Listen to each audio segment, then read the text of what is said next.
करते करते वो आगे पीछे हो रहा है। पहला राउंड चल रहा होगा शायद का, तो सिर्फ 1000-1500 तो मुझे लगता है कि अभी ये सेटलमेंट से मध्य प्रदेश का अंतर काफी है, तो वो थोड़ा सा दूसरी दिशा में जाता हुआ दिखाई पड़ रहा है। और ये चंबल का हम दिखा रहे हैं, एक बार जरा आप दिखा सकते हैं तो ये देखिए चंबल में आपको बताते चले कि 17-17 पर भारतीय जनता पार्टी और कांग्रेस पार्टी चंबल के इलाके में कड़ी और बड़ी टक्कर यहाँ पर बीजेपी और कांग्रेस की बीजेपी को मिल रही है। ज्योतिरादित्य सिंधिया के प्रभाव वाला एक हिस्सा है यहाँ पर गुना, ग्वालियर, चंबल, इन पूरे इलाके को हम देखें, लेकिन यहाँ पर दोनों में फाइट देखने को मिल रही है। हालांकि अगर उस तरह से मध्य प्रदेश की बात करेंगे तो बीजेपी के लिए कोई भी संदेह की स्थिति खत्म हो जाती है। 129 के साथ बीजेपी अब बहुमत से बहुत आगे पहुंच चुकी है अभी तक के रुझानों में, और राजस्थान में भी बीजेपी 100 को आ गई है अभी तक के रुझानों में। तो दोनों राज्यों के लिए शिवम त्यागी जी, आप बधाई अभी लेंगे या फिर अभी थोड़ा रुकेंगे, इंतजार करेंगे कि फाइनल आंकड़े सामने आ जाएं? क्योंकि कई बार ऐसा हुआ है बधाई लेने के बाद फिर कई लोगों को दुख का सामना भी करना पड़ा है। तो अभी क्या क्या स्थिति है बीजेपी की?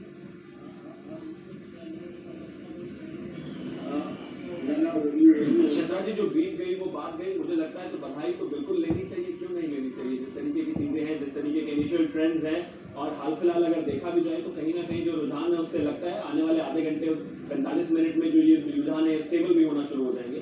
हाँ, इतना जरूर है कि इन दो राज्यों में एक राज्य और हो सकता है आपको ऐड करना पड़े और चीजें हमारे लिए बेहतर हो। और दूसरा एक और चीज जो रागी जी ने बड़ी इंटरेस्टिंग बात कही कि ये अपना ही कोई कुछ करता है, रागी जी ने बिल्कुल सही कहा। ये सिर्फ मध्य प्रदेश की कहानी नहीं है, अगर राजस्थान में भी देखें तो पायलट भी पीछे चल रहा है। और एक इंटरेस्टिंग हमारी तरफ तो राजनाथ गांव से रमन सिंह भी पीछे चल रहे थे।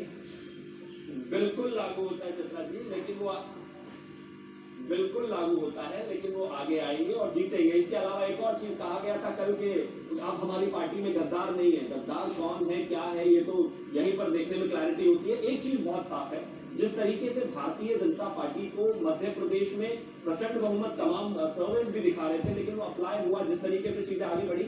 राजस्थान में भी हम एक प्रचंड बहुमत के साथ आने वाले हैं, क्योंकि राजस्थान में पिछले 4.5 साल में जो पूरा माहौल रहा है, चाहे वो आपसी उनकी लड़ाई का विषय रहा हो, चाहे धार्मिक उन्माद का विषय रहा हो, चाहे महिला सुरक्षा का विषय रहा हो, तमाम ऐसे मुद्दे थे, लेकिन उनका जो रुझान था वो सर्वेस में शायद उतना बेहतर नहीं दिखाई दिया।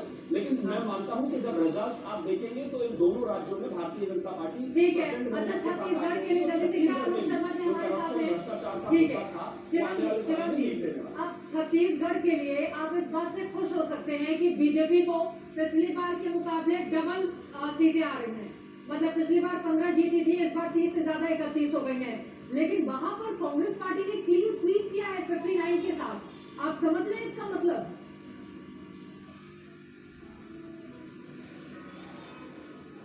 नहीं, बिल्कुल इसमें कोई दो राय नहीं है चित्रा जी। हम सिर्फ बढ़त के लिए नहीं, जीत के लिए गए थे, और हमें अभी ऐसा लगता है आने वाले समय में ये पहली जो है और इम्प्रूव होगी। 31 पर है, प्लस अभी और 16 आप दिखा रहे हैं। और अगर हम बात करें खासतौर पर कांग्रेस का, तो प्लस माइनस अभी आप 9 दिखा रहे हैं। अगर आंकड़े थोड़ा और 40 मिनट 1 घंटा हम इंतजार करेंगे तो मैं ऐसा विश्वास रखता हूँ भारतीय जनता पार्टी के इंटरनल सर्वेज और पन्ना प्रमुख से लेकर तमाम जो रिपोर्ट्स आती हैं, उनके बाद ये कहा जा रहा है कि छत्तीसगढ़ में भी हम सरकार बनाएंगे। लेकिन ये थोड़ा सा जल्दी है अभी कहना, मैं मानता हूँ। अगर आधा घंटा 40 मिनट अगर और रुकेंगे तो उसके बाद आप देखेंगे कि ये परिणाम भी कुछ और होंगे और स्क्रीन पूरी तरीके से बदली हुई होगी।